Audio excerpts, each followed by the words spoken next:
Detroit Den 313. What is up? It's your boy Will back with another episode.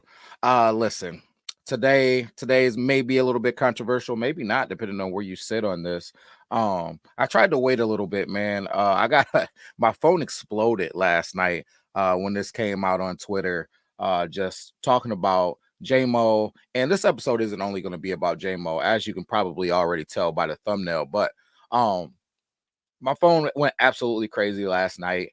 Talking about the JMO situation, 2 game suspension potentially still hasn't came out officially yet. So I didn't want to do anything crazy, but I did immediately start digging and seeing like, hey, what is going on with this? Wasn't happy, was nervous. What is the situation? And basically, here's what I came up with.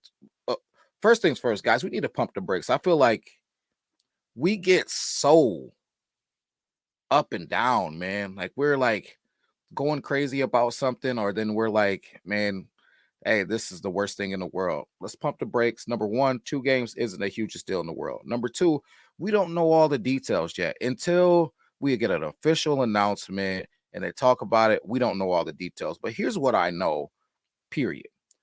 If it was an anabolic steroid, it would be a 6 game suspension, right? So all the things that I'm seeing on Twitter about JMO, you're knucklehead, you're stupid, you're this, you're that, blah blah blah blah blah. Guys, the dude wasn't taking steroids, so let's start there. Like let's cut him a break there, right? So 2 games, that means it could be anything. It could be anything. These guys have so much going on. They got trainers, they got people they trust, they got all different types of things. Now, can you stand here and say, oh man, you should know this, you should know that, or whatever? Guys, when you drink a protein shake, do you know everything that's in that protein shake? Right. And not to say that was a protein shake, but like, do you know all the ingredients are in the stuff that you're taking? Right. You go buy something. Are you breaking down and seeing, hey, is this, that, or whatever? So when we're talking about a 2 game suspension, it could be anything. I've heard masking agent being tossed around. It could be. Until we get the announcement, I'm not gonna throw this guy to the wolves. It's so crazy to me how people are so high and so low on JMO and really all of these players. Let's get the details. Let's see what's going on before we want to just basically stump a mud hole in this guy, for lack of a better words. I don't want to say anything too crazy, but um that said, so potential 2 game suspension coming up. What does that look like for the Detroit Lions? We got the Tennessee Titans coming to town. I don't want to get too crazy, but I'm not overly worried about the Tennessee Titans and what they got going on right now. Do I think that we could get by without JMO for the Tennessee Titans? I do. I do.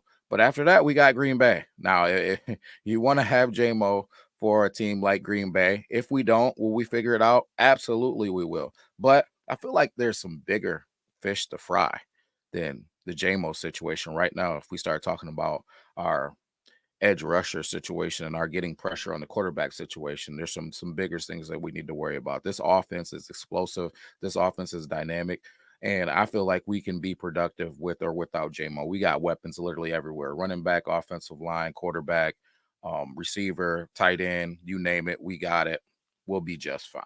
But with tragedy, and I use the word tragedy loosely, comes opportunity. We got guys on our roster, on our practice squad, healthy scratches that are guys that can play football at a high level. One you seen on the thumbnail, but before I get to that one, let's go with Allen Robinson.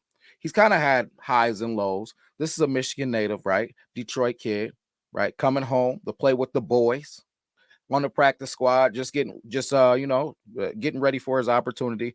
That could be a guy that we call up. Allen Robinson could get his opportunity to do some things. We brought in Tim Patrick. He got his opportunity. The guy's been highly productive, man. He's been productive. He's been an asset. He's catching passes, kind of doing that Josh Reynolds thing, being a role player. But in the run game, he's been a monster blocker, man. He's fit into these Detroit Lions seamlessly. So that's something that Allen Robinson could do and help us out for a few weeks, kind of be a bridge guy. Maybe. I'm looking for something a little bit different. Allen Robinson, to me, is more of a similar guy to Tim Patrick. So if something happened to Tim Patrick, I would see Allen Robinson as a guy coming in, kind of taking that Tim Patrick role. I'm thinking about somebody like Isaiah Williams out of Illinois. That young man, in the preseason showed he has an ability to be dynamic. He's a guy that can instantly help us out when it comes to special teams, maybe being a gunner, maybe doing some punt and kick returns, and as well getting into that receiving core, doing some things, getting some yak, making some plays happen. Guys, I feel like, again, this could be an opportunity for him to get some live in season reps and get an opportunity for some development. It's not the way that we would want for it to happen normally.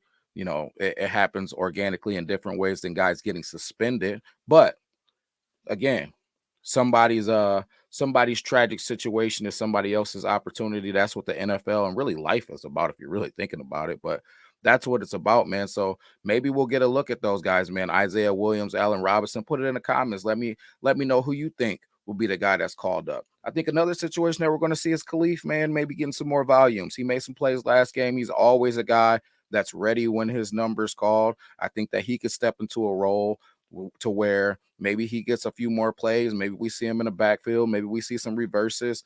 Who knows, man? Another thing that I like about Isaiah Williams is his quarterback experience. He played some quarterback in college, played some quarterback in high school. This is a guy, Ben Johnson has shown he's got gadget play after gadget play after gadget play.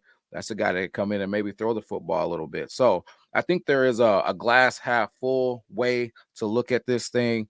And I think, guys, as fans, as podcasters, as even teammates, we need to pump the brakes on Jamo, man. Let's see what this situation is before we're hammering this guy and talking about he's a knucklehead and this is just another situation or whatever. Now, am I fully aware?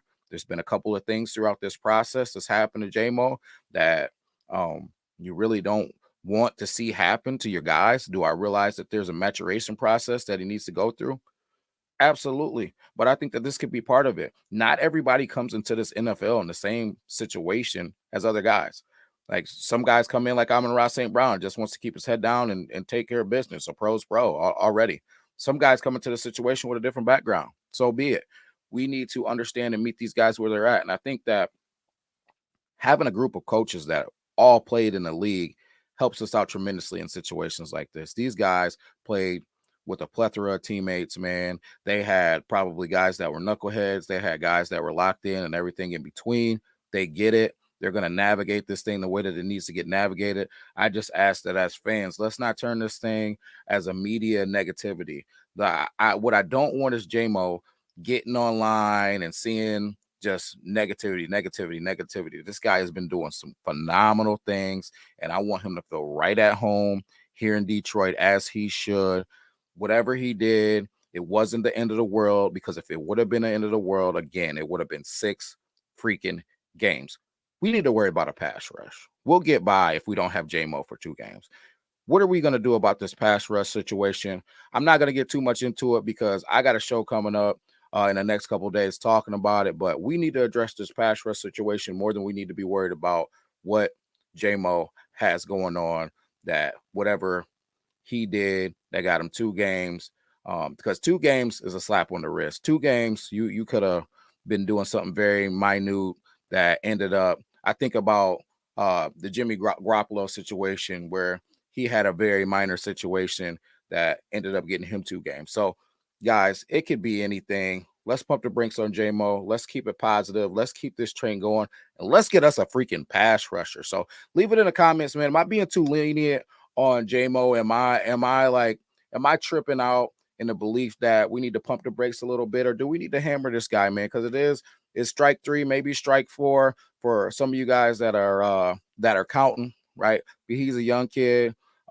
that he's going through his maturity, man. I think that 5 years from now we're going to be laughing about this stuff as he's probably an all pro. So leave it in the comments. Let me know how you're feeling. That's the vibe for today. Let me know. Peace.